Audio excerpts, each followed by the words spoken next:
반갑습니다. 오늘 노무사 1차 인문특강을 이제 설명하기로 한 고강유 세무사라고 합니다. 근데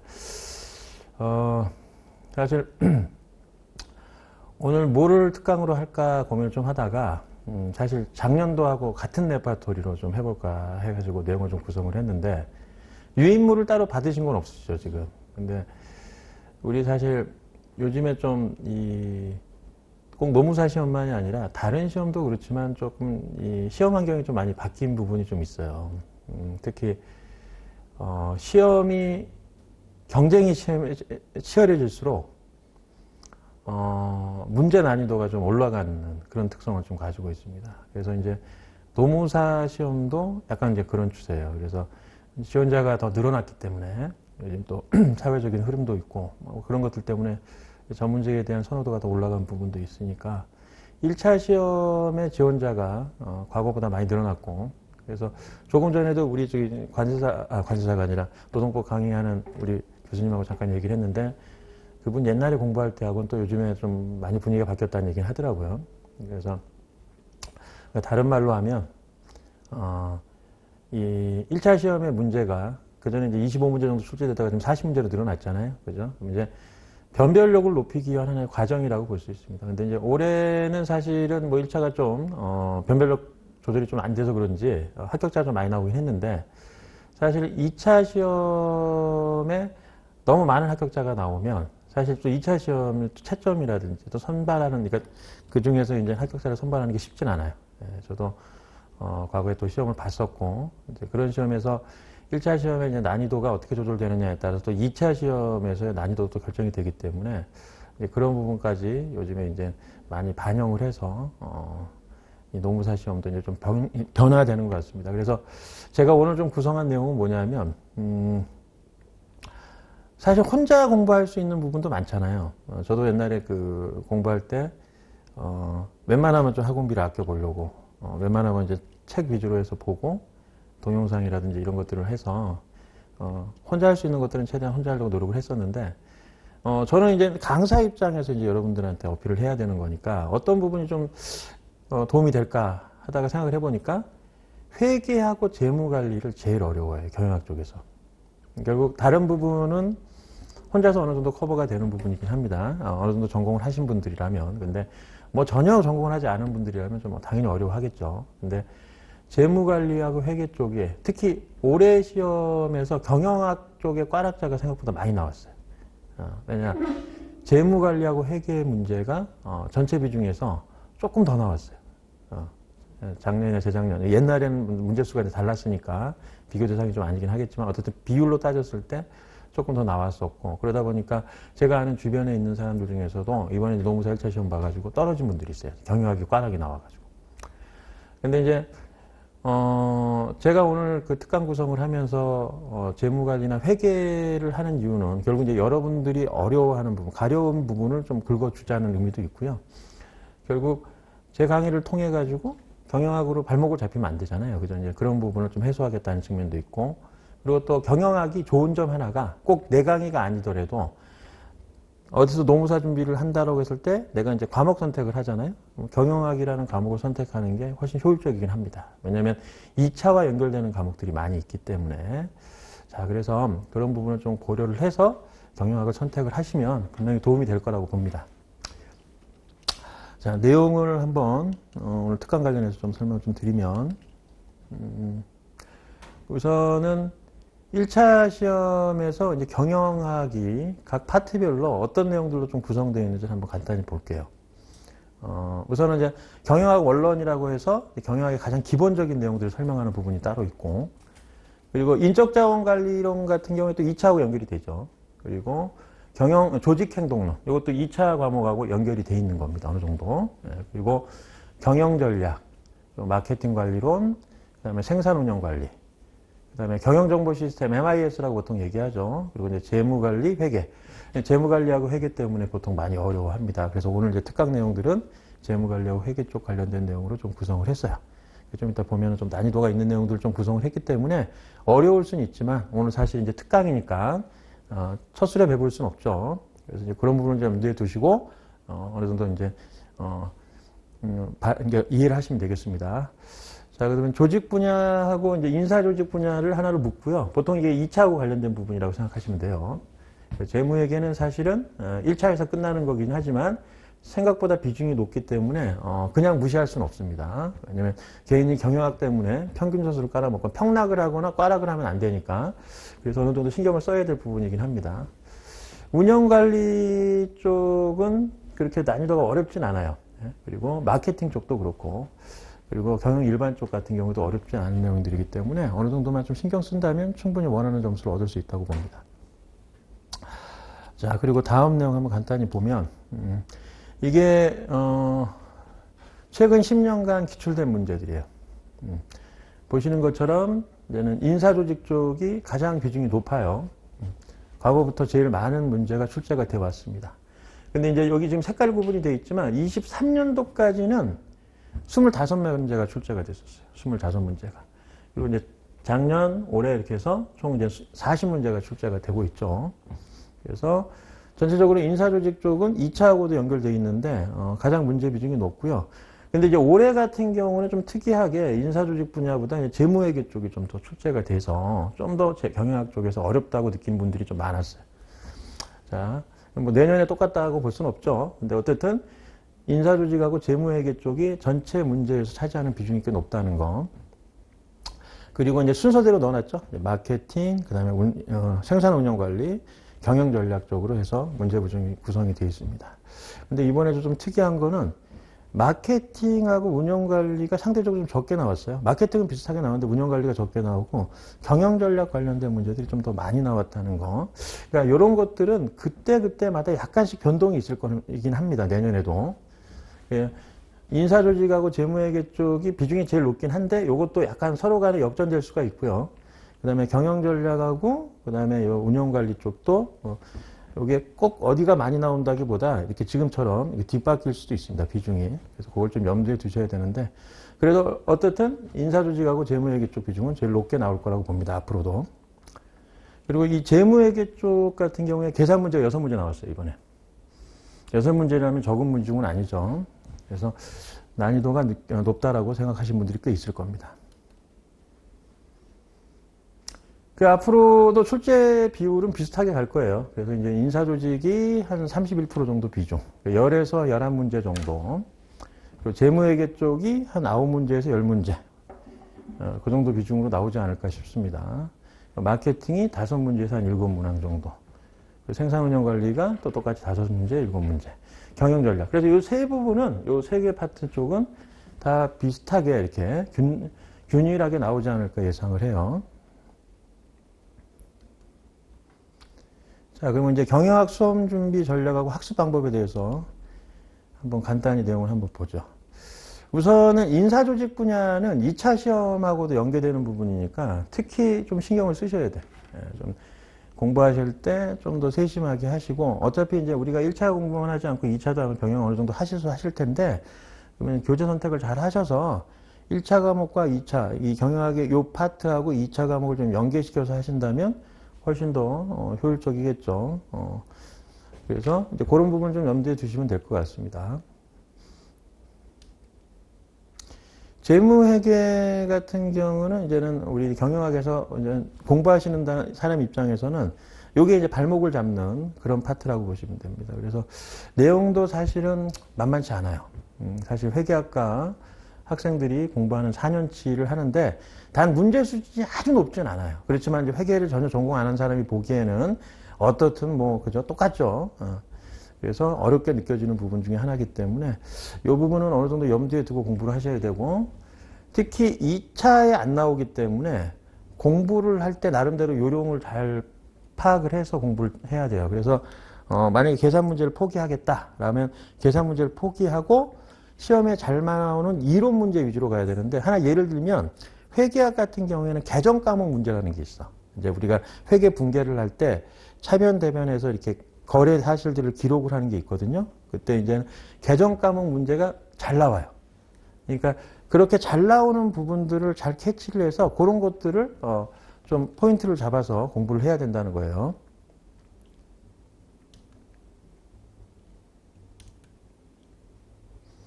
마케팅은 내용 자체가 어렵진 않아요. 그래서 여러분들이 공부하시다 보면 이해만 해도 충분히 풀 수 있는 수준의 문제들이 꽤 많이 나옵니다. 그래서 뭐 교재에 있는 내용들 위주로 정리를 잘 하시면 뭐 마케팅 쪽은 충분히 뭐 점수가 나올 거라고 봅니다.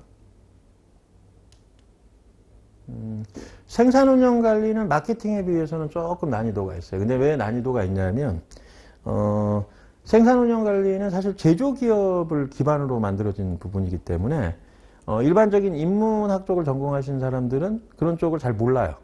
근데 반대로 공대 쪽 전공자들은 이해하기가 좀 쉬울 수 있어요. 저도 제가 대학교 때 산업공학을 전공했는데 산업공학 전공을 기반으로 해서 이걸 내용을 보니까 그렇게 어렵진 않았어요. 그래서 운영관리 쪽은 마케팅보다는 대략 인문 쪽 전공을 하시는 분들한테는 좀 더 익숙하지 않은 용어들이 많이 나오기 때문에 까다로울 수는 있다.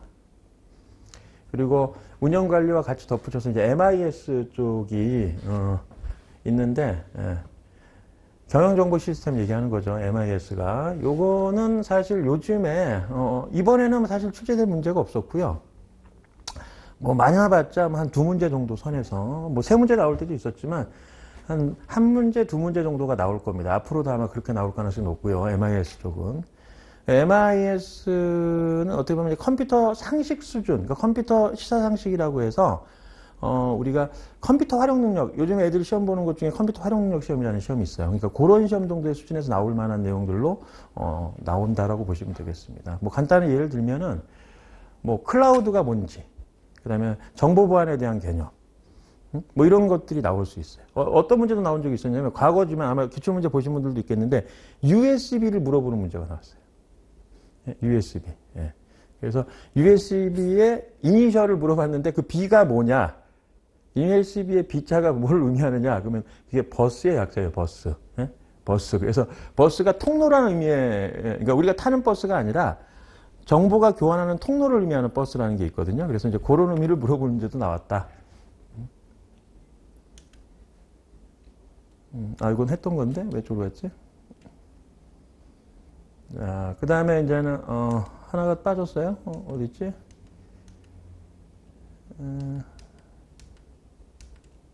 하나 빠졌나 봐요. 경영전략 쪽이 하나 없네요. 경영전략. 경영전략은 여기 빠져는 있는데 경영전략이 이번에 제가 그 기출문제 풀이할 때 보면 과거에 나왔던 문제들이 계속 비슷한 문제들이 출제됐어요. 대표적인 예가 마이클 포터와 관련된 경영전략 물어보는 문제들이 많이 나오는데 과거에도 계속 잘 나왔었고 이번에 제가 그 시험 보기 전에 특강을 했었는데 그때도 마이클 포터를 강조를 했었는데 이번에 두 문제가 나왔습니다. 똑같은 게. 그러니까 이제 그런 식으로 경영전략 쪽은 과거에 출제됐던 문제들이 계속 반복해서 출제될 가능성이 높아요.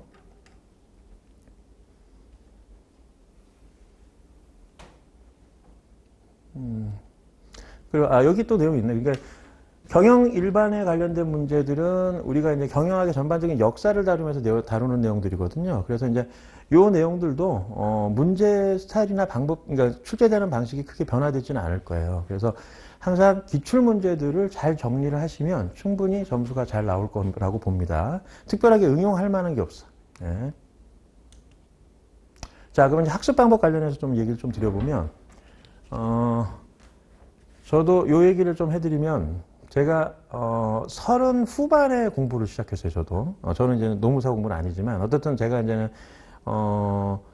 지금 현재 가지고 있는 자격증을 하기 위해서 제가 첫 아이를 낳고 직장 생활하면서 36인가 7대 처음 공부를 시작했거든요. 그래서 3년 정도 공부를 했었는데 그때 처음 이제 공부하면서 제일 이제 걱정이 됐던 게 이게 충분히 내가 커버할 만큼의 공부량이 나올 수 있느냐. 그러니까 내가 직장 생활을 하면서. 그리고 이제 속된 말로 그러잖아요. 나이 들면 머리도 잘 안 돌아가고 암기력도 떨어지는데 이게 가능할까라는 좀 사실 물음표를 좀 달았죠. 근데 뭐 까짓것 해보면 되겠지 해가지고 그냥 뭐 맨바닥에 헤딩하듯이 도전을 해보긴 했는데 나름대로 제가 고민을 했던 게 그러면 내가 다른 사람보다 뭔가 나이가 들고 또 거기에 따른 또 뭐 여러 가지 핸디캡이 있죠. 애도 키워야 되고 직장 생활하면서 공부하는 양이 적은데 어떻게 하면은 내가 원하는 그러니까 합격을 할 수 있을까? 요거 고민하다가 공부 방법에 있어서 좀 효과적인 방법이 없을까를 내 스스로 좀 고민을 해서 내 나름대로 내 스타일에 맞는 공부법을 좀 생각을 해야겠다는 생각을 많이 했었어요. 그래서 첫 번째는 제가 생활하는 패턴들을 한번 생각을 해보니까 저는 새벽 4시에 일어났어요. 그 이유는 뭐냐면 내가 일찍 일어난 게 아니고 일찍 잡니다. 스타일이. 저녁에 술을 잘 안 먹어요. 제가 술을 안 먹다 보니까 한 저녁 9시에 자는 경우도 있고 어떤 날은 진짜 눈만 감으면 저는 잠이 드는 스타일이라 보다 보니까 저녁 뭐 6시, 7시에도 잠이 드는 경우가 있어요. 그럼 눈을 뜨면 한 새벽 3시 정도 되는 거예요. 근데 신기하게 제가 그런 패턴들이 30대부터 그런 패턴들이 계속 반복이 됐어요. 그러니까 새벽 시간에 일하면 별로 할 게 없는 거예요. 그러니까 이제, 그리고 그 시간이 또 정적이 그리고 조용한 시간이에요. 그러면 이제 그때 뭐, 옛날에는 뭐 인터넷을 하거나 이러다가 어느 순간, 요즘에는 뭐 그 시간 일하면 이제 핸드폰을 보겠죠. 그죠? 스마트폰 보거나 그럴 텐데. 그때 또 어떻게 타이밍이 절묘했던 게 그 타이밍에 맞춰 또 공부를 시작했잖아요. 뭐, 패턴은 그 전부터 한참 전에 바뀌었긴 했지만. 그래서 새벽 시간을 활용을 많이 했어요. 저는. 그 시간이 집중이 잘 됐어요, 또. 근데 제 방법이 좀 맞다는 얘기는 아니에요. 왜냐면 제 주변에는 저녁에 되레 열심히 잘 되는, 그러니까 열심히, 집중이 잘 되는 사람이 있어요. 그래서 그거는 그 사람의 어떤 생활 패턴이나 이런 걸 맞춰서 하면 되는 거고, 저는 이제 아침 시간에 집중이 잘 되다 보니까 새벽 4시에서 아침 8시 사이에 집중을 해서 좀 공부하는 스타일이었습니다. 그래서 하루에 꼭 굳이 8시간, 9시간 이런 시간을 맞추려고 하진 않았어요.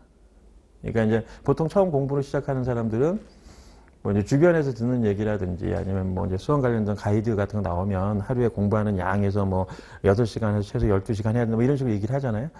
시간도 중요하긴 합니다. 어느 정도, 왜냐면 그 앉아있으면서 내가 또 그 정도의 또 어떤 여러 가지 학습에 대한 트레이닝을 하는 거기 때문에. 근데 사실 시간보다는 내가 봤을 때는 내가 하는 시간에 집중력이 더 중요하다고 봐요.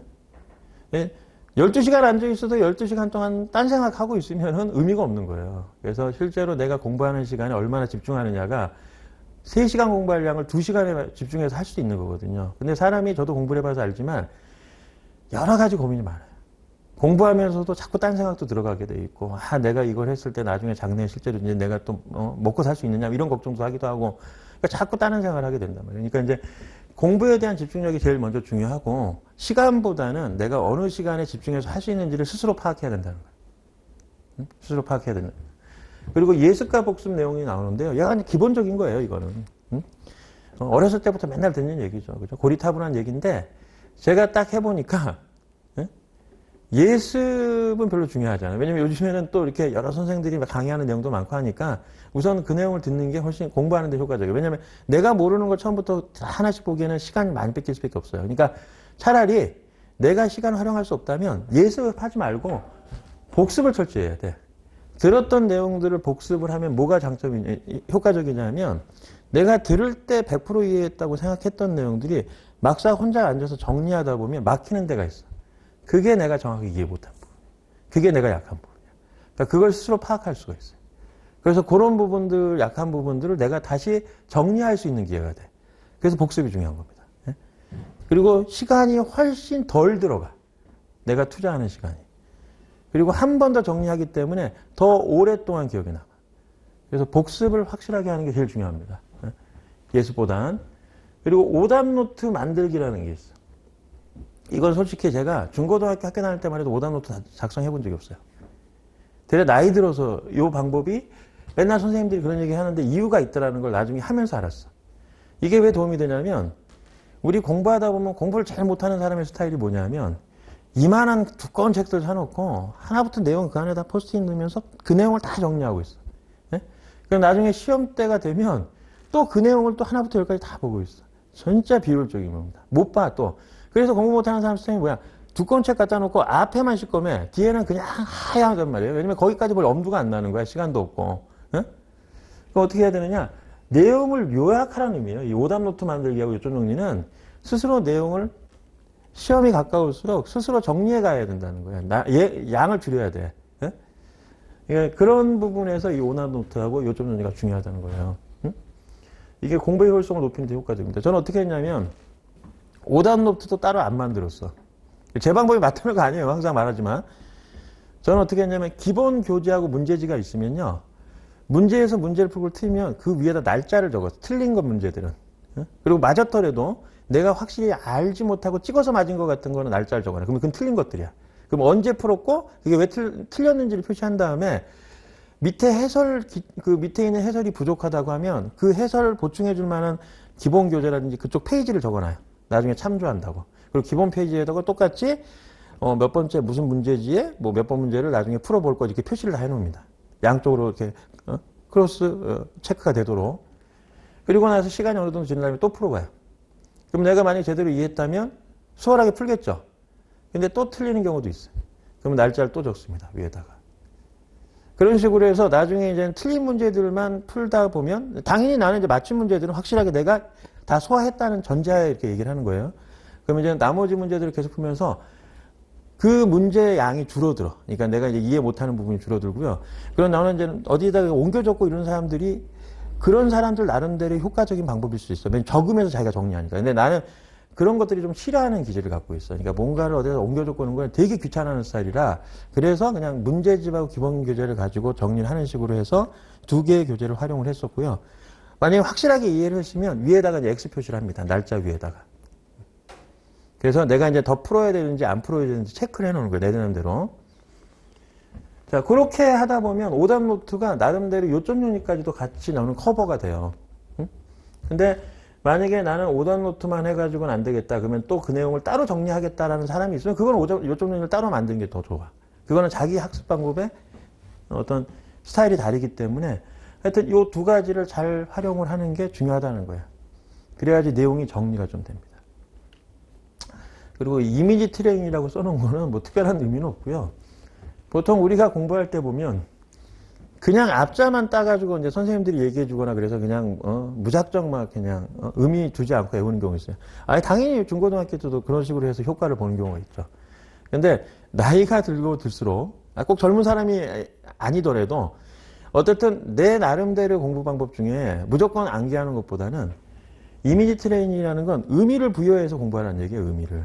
그러니까 제가 어떠냐면 하나 예를 들면 이런 겁니다.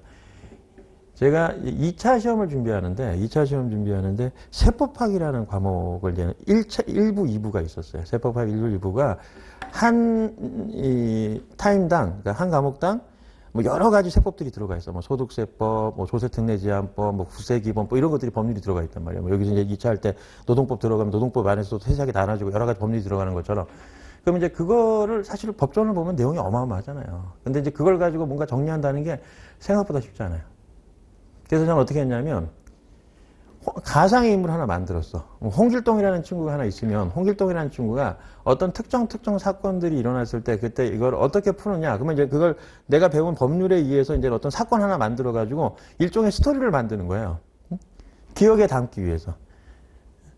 그러니까 특이한 사례들을 만약에 담으려면 그렇게 공부하는 게 도움이 되더라. 그러니까 내 나름대로는 스토리 하나 만들어. 하나 예를 들면 이런 거예요. 이게 뭐 이제 노동법하고 관련은 없지만 국세기본법에 제2차 납세형이라는 게 있어요. 뭐 사실 여기서 그걸 공부할 내용은 아니지만 그게 어떤 사례냐면 식당을 운영하던 어떤 사장이 다른 사장한테 그 사업체를 넘기고 양도하고 빠졌어. 근데 그 새로 들어온 사업자가 사업을 하고 있는데 어느 날 갑자기 세무서에서 세금 내라고 고지서가 나오는 거예요. 근데 그 고지서를 딱 보니까 내용이 뭐냐면 전 사장이 부가가치세를 내지 않았다 그래서 그걸 고지한 내용이 뜨는 거예요. 그래서 이건 나하고 관련이 없나 보다. 그래서 세금을 별로 신경 안 썼는데 계속 본인한테 날라오니까 이상하다 싶어가지고 세무서 전화했더니 거기서 하는 얘기가 이거는 사장님이 내야 될 세금이에요. 이렇게 얘기하더라는 거죠. 이제 그 안의 내용은 뭐냐면 2차 납세무는 사업과 관련해서 발생한 포괄량수를 통해서 사업과 관련해서 발생한 세금에 대해서는 1차 납세의무자가 납세할 능력이 안 되거나 부담력이 떨어지면 담세력이 없으면 2차 납세자가 그 세금을 부담해야 된다고 법에 돼 있다는 거죠. 그러니까 나름대로 그런 식으로 이제 내 나름대로 스토리를 지금처럼 내용을 잘 정리하지 못했어요. 공부할 때는. 근데 뭔가를 자꾸 스토리를 만들어 가지고 기억에 잘 안 남는 거는 내 나름대로 뭔가 이 이미지 트레이닝이라는 것처럼 기억에 담기 위한 스토리를 만들었다는 거죠. 그러니까 그런 것들이 대략 암기력이 떨어지는 분들한테는 도움이 좀 됩니다. 그래서 그런 거를 좀 학습할 때 잘 활용하시면 분명히 도움이 될 겁니다. 자, 그래서 기본적인 학습 방법이나 이런 내용들은 다 설명을 좀 드렸고요. 자, 이제는 우리 특강 관련해서 오늘 제가 이제는 강의 내용으로 구성한 게 회계학하고 그다음에 이제 뒤에 가면 재무관리에 관련된 내용을 좀 구성을 했습니다. 그래서 경영학 처음 입문하시는 분들이 가장 까다로워하는 부분이긴 해요. 가장 까다로워하는 부분이고 회계 전공 아닌 사람들은 무슨 내용인지도 이해하기 어렵다. 그러니까 저 같은 경우도 전혀 비전공자로서 처음에 이걸 공부할 때는 진짜 하나도 이해가 안 가더라고요. 근데 어쨌든 제가 이걸 오늘 처음 구성한 거는 말씀드린 것처럼 제일 어려워하고 제일 힘들어하는 부분을 제가 어필을 해야, 그죠? 아, 이게 내가 경영학 수업을 들어야겠구나. 이런 생각을 갖겠죠. 내 나름대로 전략적으로 들어간 거예요, 전략적으로. 예. 자, 그래서 쉬운 부분보다는 어려운 부분을 내가 구성을 했습니다. 2시간 동안 뭐 해봤자 얼마나 제가 이제 많은 내용을 설명하겠냐마는 그래도 여러분들한테 공부를 이제 시작을 했으니까 경영학을 선택할 것 같으면 이런 내용들은 알고 계셔야 돼. 예. 왜냐면 말한 것처럼 이번에 12문제가 나왔어요. 12문제. 예. 그러면 적지 않은 비중입니다. 우선은 회계 이론 설명하기 전에 간단히 하나 좀 예를 들어볼게요. 우리가 이제 어떤 경제적 활동을 하다 보면 어렸을 때는 아니지. 보통 어머님들은 그러니까 가정에서 경제활동과 관련된 거를 기록하기 위해서 가계부를 작성하고, 저 같은 경우는 이제 어렸을 때 뭘 작성했냐면, 이제 용돈기 입장이라는 걸 쓴 적이 있어요. 이제 부모님들이 얼마를 주면, 그걸 가지고 이제 한 달 동안 얼마 쓰면은 거기에서 이제 쓴 거하고 내가 저축하는 금액에서 이제 빼가지고 얼마 나왔다 이런 식으로 간단하게 기록을 하거든요. 그죠? 그게 용돈기 입장. 근데 이제 우리가 많이 봤던 그런 어떤 장부들은 가계부가 제일 일반적이에요. 가계부가. 근데 회계가 결론적으로 얘기하면 기업이 하는 여러 가지 경영 활동들을 장부를 작성해서 그 기업에 관심이 있는 이해관계자들이라고 하거든요. 그 사람들한테 우리 기업이 이런 식으로 경영 활동을 하고 이런 식으로 좀 성과를 내고 있어를 어필하기 위해서 작성하는 하나의 문서를 작성하는 과정이 하나의 회계라고 보시면 돼요. 그럼 이제 그런 문서들이 뭐로 나오느냐? 보통 대표적인 보고서가, 그러니까 이해관계자들한테 보여주는 보고서가 재무제표라는 보고서로 나옵니다. 재무제표 하면은 이제 뭐냐? 5가지가 있어요. 그게 재작년에 시험에 또 나왔어. 노무사 시험에. 1차에. 재무상태표, 손익계산서, 현금흐름표, 그 다음에 자본변동표, 그 다음에 주석, 이렇게 5가지가 있어요. 여기 보고서예요, 보고서. 그러니까 기업들은 그 보고서를 작성을 해서 우리 기업이 어떤 재무상태를 가지고 있고 어떤 경영성과를 냈다는 거를 이해관계자들한테 이제 어필하는 거예요. 그러니까 회계는 사실 그게 바탕에 깔려 있는 거예요. 결국 이제 회계상에 뭔가 이제는 기록을 한다라는 거는 이 기업회계 기준에 맞는 어떤 룰을 정해놓고 그 룰에 맞춰서 일종의 가계부를 작성하는 거예요. 가계부를. 예? 그게 우리가 배우는 회계라고 보시면 됩니다. 그래서 우선 이렇게 딱딱한 얘기보다는 하나 내가 사례를 들어볼게요. 우선은 경제에 대한 기본적인 좀 논리를 알아야 되니까. 자, 회계하면서 우리가 알아야 될 게 자산하고 그 다음에 부채, 자본이라는 우선 단어를 좀 이해를 해야 됩니다. 자산은 많이 들어봤죠? 자산이라는 단어는, 그죠? 우리가 꼭 회계 전공자가 아니어도, 너 자산 얼마 갖고 있어? 이런 식으로 얘기 많이 하잖아요. 그죠? 부채도 똑같아, 부채도. 예, 부채도 회계 전공자가 아니라도 내가 많이 들었던 용어죠. 그죠? 자본도 그래도 뭐 경제 뉴스라든가 뭐 TV 가끔 보다 보면 그런 단어들이 좀 나오니까 대충 느낌이 있을 겁니다. 그러면 이제 자산은 회계적으로 봐서 내가 한 예를 들면, 자, A라는 사람이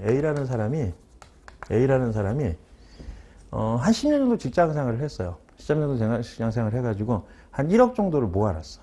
A라는 사람이 1억 정도를 모았는데 10년 동안 1억을 모으고 집을 하나 사려고 하는 거야, 집을. 집을 하나 살 거예요. 그럼 집을 하나 사려면 3억 정도가 필요하다고 합시다. 3억 정도가 필요해요. 자, 그러면은 자, A라는 사람이 내 돈 1억을 모아놓은 상태에서 3억짜리 집을 사려면 못 사겠죠. 돈이 없으니까. 부족하잖아요. 그럼 어떻게 해야 돼? 2억 대출을 받아야 되잖아요. 2억. 그래서 총 내 돈 1억하고 대출받은 2억을 합쳐서 3억 가지고 아파트 사겠죠. 예? 자, 이제 그거를 만약에 이제 그 사람이 그런 경제 행위를 했으면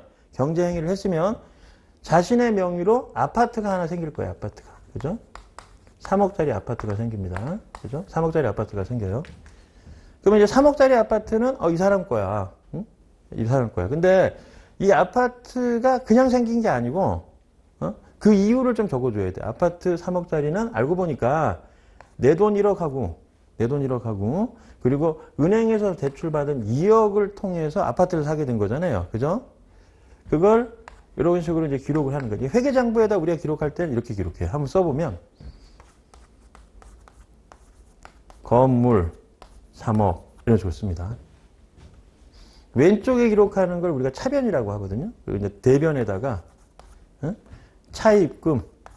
차입금이 뭐야? 빌리는 돈이에요. 2억. 그리고 자본금. 자본금이 내 돈이야. 내 돈. 1억. 결국 보시면 빌린 돈과 자본금을 통해서 자산을 마련했잖아요. 이게 경제활동의 가장 기본적인 룰이에요. 규칙. 자산은 항상 부채와 자본을 합친 거하고 같아질 수밖에 없어. 기본 논리가. 자산은 부채와 자본을 합친 것과 항상 일치한다. 자산은 부채와 자본을 합친 것과 항상 일치합니다. 그러니까 이제 우리가 개인적으로 활동할 때는 내 돈이라고 표현을 하지만 기업에서는 그 내 돈이라는 게 주주가 투자한 돈이 내 돈이 되는 거예요. 주주가 회사의 주인이거든. 그러니까 회사의 주인이 투자한 돈이 내 돈인 거죠. 회사의 주인이 주주라고 했으니까 주주 입장에서는 자본금이 내 돈인 거잖아요. 그죠? 그래서 자본금이라고 표현하는 거예요. 근데 개인은 그걸 내 돈이라고 표현하는 거고. 그죠? 그러니까 회사는 그 내 돈을 자본금이라고 표현하는 거예요. 그래서 건물은 항상 이런 식으로, 그러니까 건물이라는 자산은 자본과 부채의 합과 일치하게 된다. 이게 꼭 건물이 아닐 수도 있어. 자동차를 살 수도 있죠. 자동차. 그러면 그건 이제 차량 운반으로 표현해요. 회계에서는 차량 운반. 어쨌든 3억짜리 내가 아주 비싼 외제차를 하나 샀어.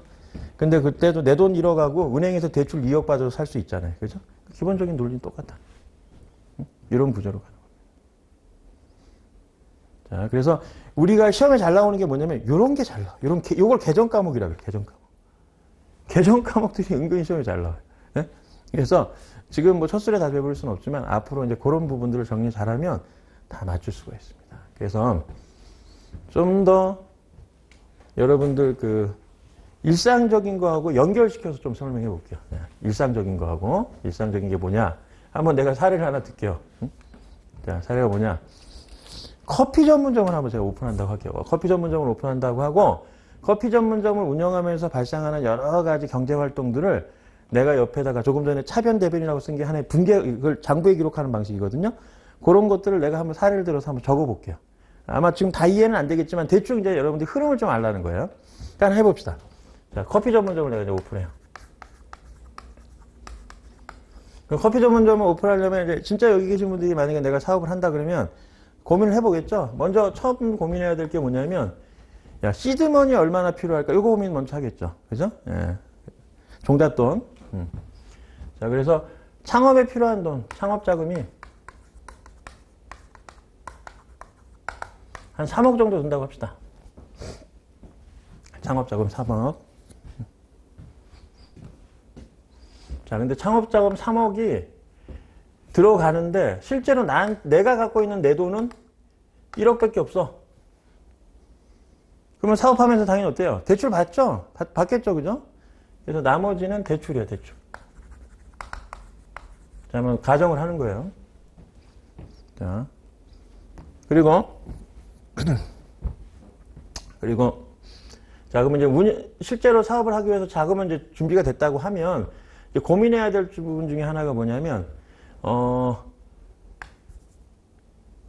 임차료, 그죠? 사무실 이제는 상가 임차료 나가는 거하고 그 다음에 이제 직원들 급여 나가는 거 있죠. 직원 쓴다고 하면, 그죠? 직원 급여, 그죠? 이런 것들을 이제 고민할 거예요. 그 외에도 여러 가지가 있는데 간단하게만 하기 위해서 한 거예요. 자, 그래서 임차료는 한 달에 월 100만 원 나간다고 합시다. 월 100만 원, 임차료 100만 원. 급여는 직원 한 사람을 쓰기로 했고 200만 원 나간다고 해요. 월 200만 원. 임차료, 급여 두 가지. 됐죠? 그리고 이제는 커피 관련해서 자, 이제 커피를 파는데 커피는 커피 한 잔당, 예, 한 잔당 이제 매출 기준이에요. 매출액인데 매출액은 커피 하나당 얼마를 받냐고 하면은 내가 그냥 임의적으로 정했습니다. 10,000원이라고 할게요. 만 원. 한 단위당. 커피 한 잔 팔 때 10,000원. 매출액이. 판매가라고 쓰는 게 맞겠죠? 매출액이라고 표현하기보단. 판매가.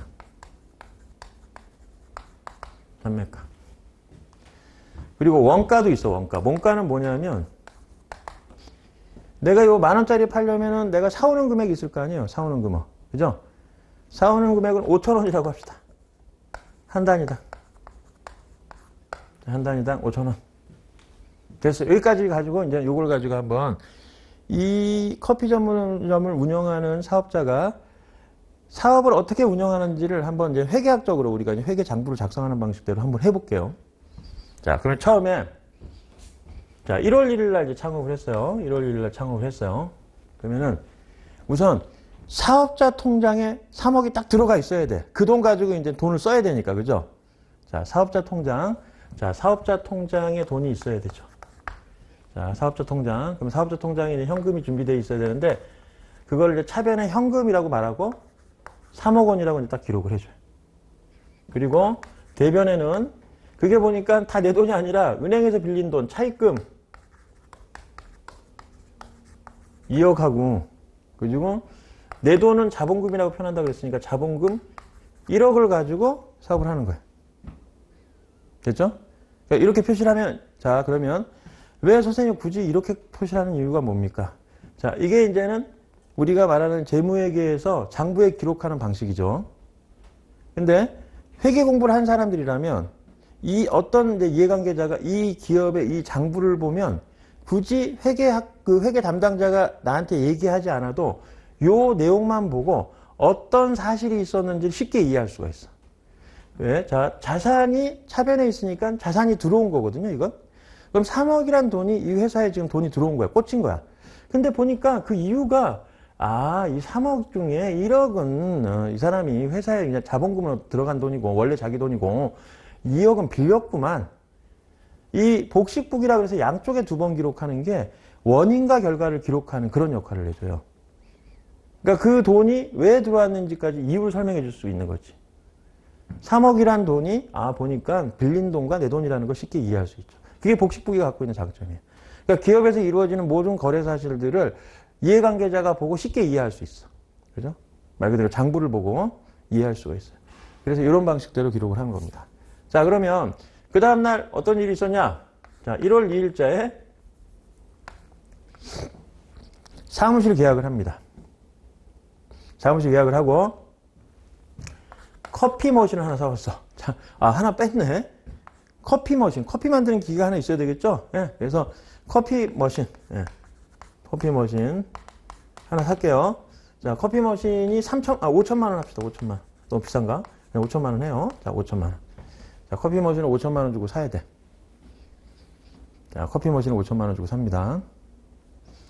자, 그러면 자, 차변에 뭘 기록하냐면요. 커피 머신을 기록해줘요. 5천만 원. 커피 머신도 자산이야, 자산. 회사가 계속 운영할 거잖아요. 이걸 가지고, 그죠? 사업을 할 거기 때문에 커피 머신이라고 기록을 하고, 자, 이제 대변에 어떻게 쓰냐면, 현금 5천만 원 이렇게 기록을 해줍니다. 그럼 이게 이제 뭘 의미하는 거냐? 자, 현금이 차변에 있으면 들어오는 거예요. 자산이 차변에 있으면, 왼쪽에 있으면 들어오는 거고요. 반대로 기록하면 빠지는 거예요. 개념으로 이해하시면 돼. 그게 회계에 기록하는 기본적인 논리야. 그러니까 원리야. 그러니까 이제 현금이 들어왔는데 대변으로 반대쪽으로 갔으면 나간 거야. 근데 현금이 나갔는데 왜? 커피 머신을 들여왔잖아요. 그죠? 그래서 현금이 나가고 기계장치를 산 거라는 거지. 이걸 알 수가 있어요. 현금이 나가고 기계장치를 산 거예요. 이걸 기록하는 거예요. 근데 내가 여기다 커피 머신이라고 썼지만 사실 나중에 우리가 이제 계정 과목이라는 걸 공부하면 커피 머신이라고 기록하진 않아요. 기계 장치라고 그냥 표시합니다. 공장에서 쓰는 뭐 어떤 여러 가지 공작 기계든 뭐든 다 그냥 기계 장치야. 자동차도 뭐 자동차는 뭐 SM3다, SM5다, 뭐 소나타다 이렇게 기록하지 않고 그냥 차량 운반부, 트럭 포함해서 다. 근데 지금은 처음 이제 하는 거니까 이렇게 그냥 간단히 커피 머신이라고 이해하기 쉽게 쓴 거예요. 커피 머신.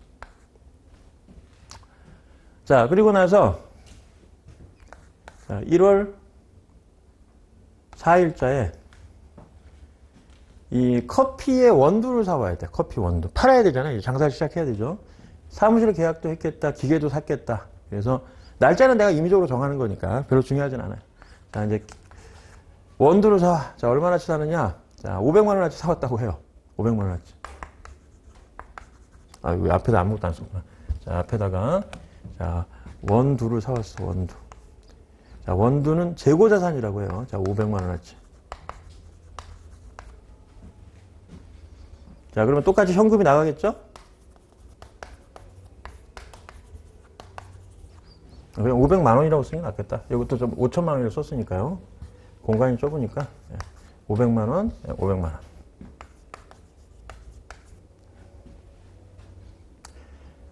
자, 현금 나갔고, 기계장치 사왔고, 현금 나갔고, 원두 사왔어요.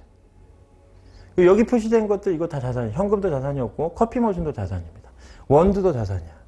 예, 그래서 이런 자산들이 이제 표시가 되어 있는데, 자, 지금까지 있었던 것들을 제가 조금 전에 얘기했을 때 기업이 1년 동안 자기가 얼마나 사업을 잘했는지를 재무제표를 작성해서 보고서 형태로 우리 이제 이해관계자들한테 보여준다 그랬죠? 그래서 이런 사실들을 기록해서 요약본으로 만들 때 보고서 쓸 때 재무상태표가 이렇게 써요. 약식으로 좀 표시하긴 했지만 재무상태표라는 걸 요 1월 4일자까지 해서 한번 내가 여기 작성을 한번 해볼게요. 어떻게 작성이 되는지 한번 보세요. 자, 1월 1일자 기준으로 재무상태표를 작성하잖아요. 그러니까 밑에 거 지금 아직 거래를 하지 않았다고 하고 요것만 거래했다라고 하고 여기 재무상태표를 작성을 해보면 어떻게 나타나냐면 그냥 여기는 그대로 적으면 돼. 자, 현금 3억 그리고 차입금 2억 그리고 자본금 1억 이렇게 기록이 돼요. 뭐 여기 있는 거 그대로 옮겨준 거죠? 그죠?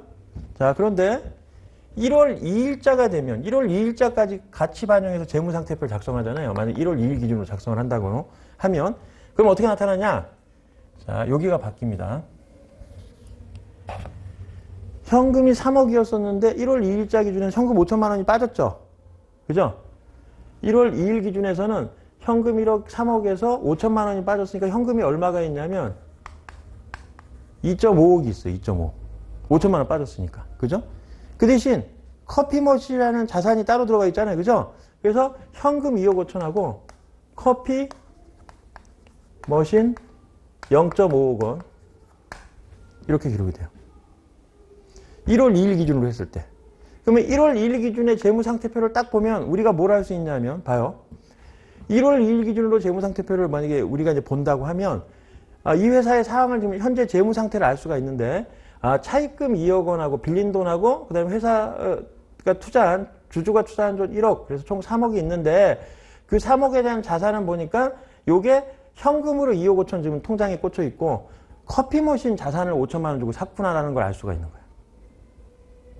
재무상태표가 말 그대로 기업의 재무상태를 보여주는 표이기 때문에 여기 기록된 걸 이렇게 간단히 요약해서 기록을 하는 거예요. 요약해서. 자, 그러면 이제 1월 3일자 기준으로 하면 어떻게 바뀔까요? 1월 3일자로. 하루 더 갔어요, 날짜가. 1월 3일자. 자, 1월 3일자가 되면 이렇게 되죠. 현금이 또 빠졌어, 500만 원. 500만 원 빠졌으니까, 2.45억 원 정도 되면 되겠네요. 2.45억 원. 500만 원 빠졌으니까, 현금은. 그죠? 그리고 커피 머신은 그대로 있고, 그 대신 뭐가 왔어? 원두가 왔어, 원두. 0.05억 원. 그죠? 1월 3일자. 그래서 어쨌든 자산 다 합치면 그대로 3억 원이죠? 그죠? 그래서 이 재무상태표를 만들어 보시면 항상 차변과 대변의 합계가 항상 일치하게 돼 있어요. 항상. 네? 말 그대로 자산부채 합은, 자본부채 합은 자산하고 일치하기 때문에 이렇게 갖게 돼 있습니다. 자, 기본적인 논리를 알겠죠? 그러면 이제 재무상태표는 더 이상 좀 이따가 한 번에 만들 거니까 지금은 여기까지만 해보고. 자, 그러면 이제 원두를 팔았어요. 자, 이제 1월, 사왔죠. 판 게 아니라. 자, 1월 5일자에 드디어 거래가 성사가 됐어. 주문이 들어온 거야. 여러 주문들이 계속 반복해서 일어나겠지만 우리가 그걸 뭐 일일이 여기다가 기록해봤자 의미가 없으니까 그냥 한 번에 팔았다고 합시다. 자, 그럼 얼마를 팔았냐? 자,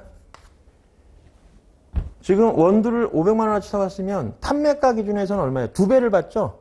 여기 나와 있는 것처럼 5천 원에 사서 만 원을 받는다고 했으니까, 예? 2배를 받잖아요. 그러면 이제 내가 원두 500만 원어치를 다 팔았다는 얘기는 돈으로 따지면 곱하기 2를 하면 되니까 1000만 원어치를 판 거죠. 그죠? 판매가. 그래서, 자, 판매하면 어떻게 되냐면, 여기에 매출액이라고 씁니다. 매출액. 1000만 원.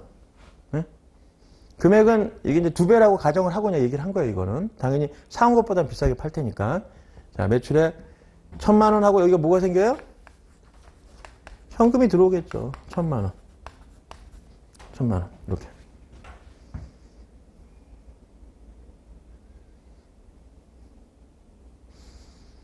됐죠?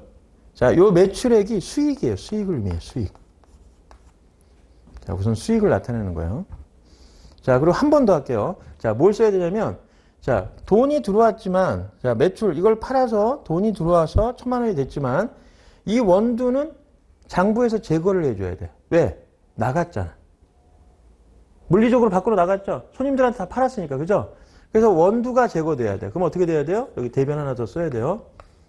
자, 원두 500만 원이 장부에서 제거가 돼요. 팔려 나갔으니까. 이런 판매 목적으로 보유하고 있는 자산을 재고자산이라고 하는데 팔았으니까 없어져야겠죠? 그러면 선생님 여기 뭐가 있어야 되는 거 아니에요? 반대쪽에 있어야 돼요.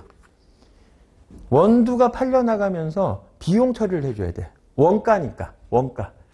판매에 대응되는 원가잖아요. 판매 원가. 그죠? 이건 판매가고 판매 원가가 들어가야 돼요. 매출 원가라고 하는데 여기에 매출액에 대응되는 원가를 매출 원가라고 해요. 그래서 500만 원 이렇게 처리해줘야 돼요. 그럼 잘 보시면 어때요? 1000만 원에 팔았지만 매출 원가 비용이 500만 원 들어가 있으니까 500만 원 이익을 남기는 개념이 되는 거예요. 그래서 요거는 이제 비용을 의미하는 계정과목이야. 그래서 매출액은 수익을 나타내는 계정과목이고 매출 원가는 비용을 관련된 계정과목이라고 보시면 돼요. 자, 여기까지 한 걸 기초로 해서 다시 재무상태표를 만들어 볼게요. 자, 그러면 조금 헷갈릴 수는 있어요. 잘 봐요. 1월 5일까지 한 걸 가지고 한번 만들어 볼게요. 다시 재무상태표. 자, 1월 5일 기준으로 갑니다. 그러면은 우선 현금이 얼마 있는지부터 따져봐야겠죠? 헷갈려. 그죠? 헷갈릴 수 있어요. 지금은 봐요. 자, 3억 원이 있었는데 여기서 5천만 원 빠졌고 또 500만 원 빠졌고 그리고 1000만 원 또 들어왔다가 그죠? 이렇게 됐죠? 그런 걸 따져줘야 돼. 그러니까 이제 이거를 한 번에 이렇게 할 수가 없으니까 옛날에 다른 방식을 썼는데 지금은 중요하지 않으니까 우선 좀 이따 얘기하기로 하고 요걸로 해봅시다. 자, 3억 원에서 5천만 원 빠졌으니까 2억 5천이 되고요. 또 500만 원 빠졌죠. 그러니까 5,500만 원이 빠졌으니까 조금 전에 얘기했듯이 2.555억 원인데 1,000만 원 들어왔죠. 그러니까 2.655억 원. 2억 6,500만 원이라는 얘기죠. 2억 6,500. 2억 6,500. 그리고 차입금하고 자본금은 변함이 없고 뭐 들어오고 나온 게 없으니까 이건 그대로 이렇게 차입금 자본금은 그대로. 자, 그리고 결과적으로 3억이 돼야 되죠. 여기도 3억이 돼야 될 거예요. 현재는 3억이 될지 안 할지 모르겠지만 하여튼 요건 좀 이따 해야겠다. 지금 쓰면 안 되죠. 자, 그리고 나서 뭐가 있어요? 커피 머신 있죠? 커피 머신 써줘야겠죠. 5천만 원, 0.5억 원. 커피 머신 0.5억 원. 그 다음에 원두를 쓰려고 했더니 원두는 쓸 필요가 없어. 왜? 들어왔다 나갔잖아. 원두는 들어왔다 나갔죠? 그럼 없네. 예, 그죠? 그리고 뭐가 있어요? 뭐 또 한 거 있나?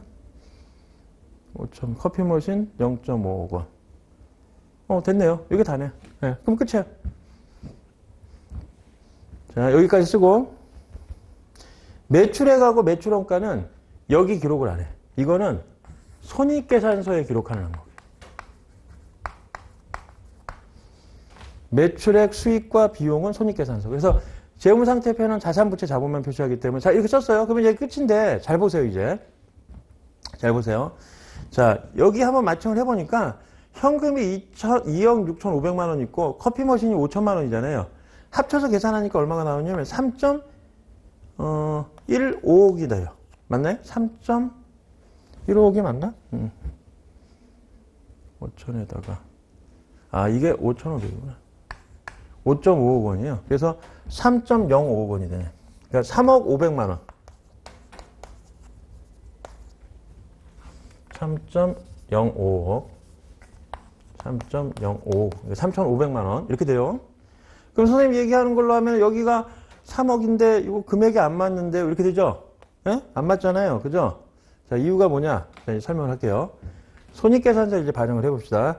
요 두 개가 새로 생겼어요. 그죠? 요거는 자산도 아니고 부채도 아니야. 자본도 아니야. 요거는 손익항목이라고 해서 수익 비용 관련된 계정 과목이에요. 그래서 이건 번 거예요. 그래서 여기에 손익계산서의 매출액이 1,000만 원이 생겨요. 이렇게. 1,000만 원. 그리고 매출원가가 비용이에요. 비용. 500만 원이 있어요. 나갔어요. 그러니까 이제 요걸 딱 빼주면 뭐가 되냐면 요게 이제 이익이에요. 이익. 수익에서 비용 빼면 이익이 되잖아요. 그죠? 요거. 예, 그래서 이제 요렇게 따진 이익이 500만 원이 생긴 거야. 500만 원. 요 이익. 예, 이게 이제 매출 총이익이라고 하는데 500만 원이 생겼죠? 그러면 이 돈이 어떻게 되냐면, 원래 이제 비에 붙는 게 또 있어요. 있는데 지금 그것까지 설명할 수 없고, 요걸 우리가 보통 얘기하는 당기순이익이라고 생각하시면 되는데, 요 이익이 어디로 흘러들었냐면, 회사가 1년 동안 벌어서 쌓인 거면, 나중에 자본금으로 들어오겠어요. 당기순이익이. 그 여기 뭘 구성하냐면, 이익, 잉여금이라는 항목으로, 당기순이익이 흘러들어오게 돼 있어요. 그러니까 이쪽으로 쫙 들어오면, 0.5억 원이 되죠? 예. 그 합쳐놓고 보니까 0.05.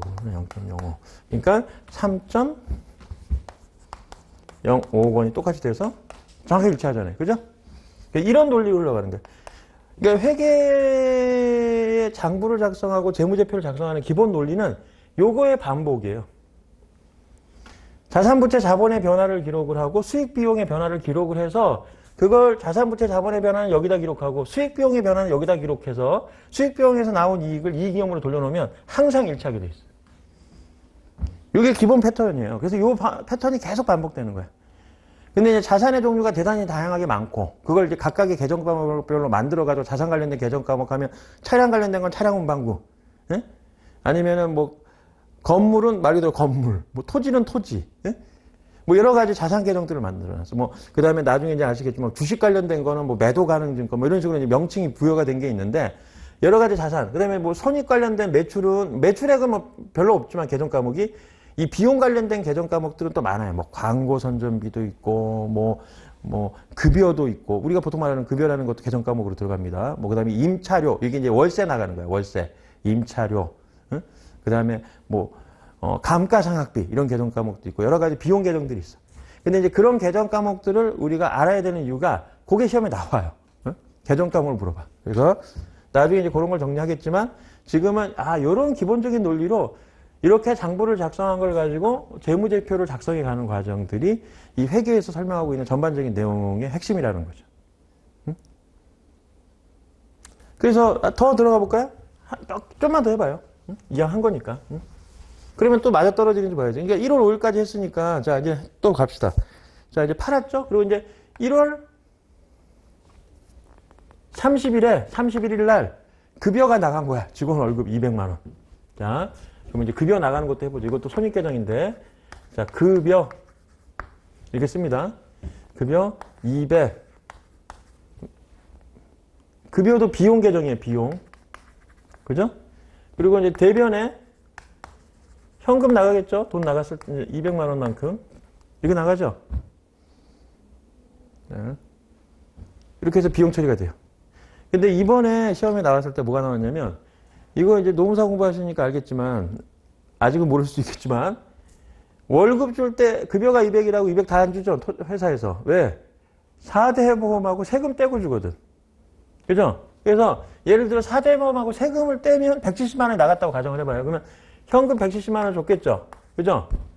그죠? 그리고 그 4대 보험 세금을 뭐라고 처리하냐면 회계에서는 예수금이라는 계정 까먹었어요. 예수금. 여기 부채를 나타내. 근데 요게 이번에 시험에 나왔어. 예수금으로. 예수금. 응? 지금은 그것까지 모르니까 그냥 300이라고 와야 되지만, 이제는 이미 노무사 공부를 시작을 했으면, 이런 것도 좀 알아두면 좋겠죠. 예. 요건 실제로 나가는 급여고, 이렇게 떼놓은 것들은 예수금이라는 개정 과목을 쓰더라. 예? 지금은 뺄게요. 설명하려면 복잡해지니까. 예. 그냥 200. 이렇게, 현금이죠. 자, 그리고 임차료도 나가야 될 거 아니에요. 1월 31일 날. 월세. 월세 얼마 나가요? 100만 원. 자, 월세 100만 원. 현금 100만 원. 자, 다 했습니다. 다 했어. 자, 그러면 이제 다시 손익계산서, 재무상태표 만들어 보죠. 너무 많나요? 이렇게만 해도 헷갈리죠? 꽤 생각보다 양이 많으니까. 자, 재무상태표를 작성을 해볼게요. 자, 한 달께 1년치라고 가정을 하는 거예요. 자, 그래서 1월 31일까지 작성을 한 거지만 전체 1년이라고 생각을 하고 한번 보겠습니다. 자, 1월 30일 기준으로 현금 다시 볼게요. 현금 얼마가 됐는지. 자, 3억 원이었다가 5천만 원 빠졌고 500만 원 빠졌어요. 그래서 5,500 빠지고 1,000만 원 들어왔죠. 그죠? 그러면 5,500에서 1,000만 원 들어왔으니까 4,500 빠진 거고 4,700, 4,800만 원 빠진 거네. 현금에서. 그러면 4,800이 빠졌으니까 현금은 2억 5,200만 원이 되겠네. 2억 5,200. 됐죠? 그리고 커피 머신, 이거 기계장치라고 하는데, 자, 커피 머신 그대로 있는 거죠. 커피 머신은 5천만 원, 0.55억 원. 커피 머신 0.5억 원. 자, 그리고 차입금 그대로 2억. 뭐 변화된 게 없죠. 갚은 것도 없었으니까. 자본금도 내 돈 더 투자한 것도 없으니까 그대로 3억. 1억. 그래서 총 3억이죠. 자, 그럼 여기 계산해 보면 알겠지만 이쪽 차변은 현금하고 커피 머신을 합쳐보면 알겠지만 3억하고 0.2니까 3억 200만 원이 돼. 3억 2억. 그죠? 3.02억. 그러니까 3억 200만 원. 그럼 여기도 뭐가 있어야겠죠? 지금 딱 3억이니까. 그럼 이제 손익계산서 만들어 보면 되겠네. 손익계산서. 자, 손익계산서. 자, 그럼 손익계산서 해보죠. 자, 매출액. 공간이 협소하니까 최대한 좀 작게 써야 될 것 같아. 자, 매출액은 1,000만 원이었죠. 1,000만 원. 자, 그리고 이제 매출원가로 비용으로 턴 게 원가가 500만 원. 500만 원. 500만 원 들어갔죠. 그래서 어디야? 자, 손익 관련된 계정 과목 보니까 요거 매출액하고 매출원가 요거 들어갔죠. 매출원가 그리고 요거 비용 급여 계정 그다음에 월세 요거 임차료라고 하는데 요거까지 총 수익 하나하고 나머지 비용 3개가 있어요. 비용 3개. 그래서 자, 수익 1,000만 원 반영했고 매출원가 비용 하나 반영했고 그리고 또 뭐 들어가야 돼? 급여 요것도 비용이에요. 급여 200 그리고 하나 더 월세 100만 원. 자, 여기까지 빼주면 1,000만 원에서 500, 200, 100 하니까 총 800만 원 받았죠? 그래서 여기까지 이걸 당기순이익이라고 가정하면 당기순이익은 200만 원 나왔죠? 200만 원. 그죠? 그 요게 어디로 들어와요? 요 이익잉여금. 0.02억 원이 되겠네. 0. 이익잉여금 0.02억 원. 그래서 이것도 합치면 3.02억 원이니까 3억 200만 원이 되겠죠? 그래서 이렇게 딱 손익계산서하고 재무상태표를 매칭시키면 딱 맞아 떨어지게 되어 있어요. 이런 기준으로 가는 겁니다.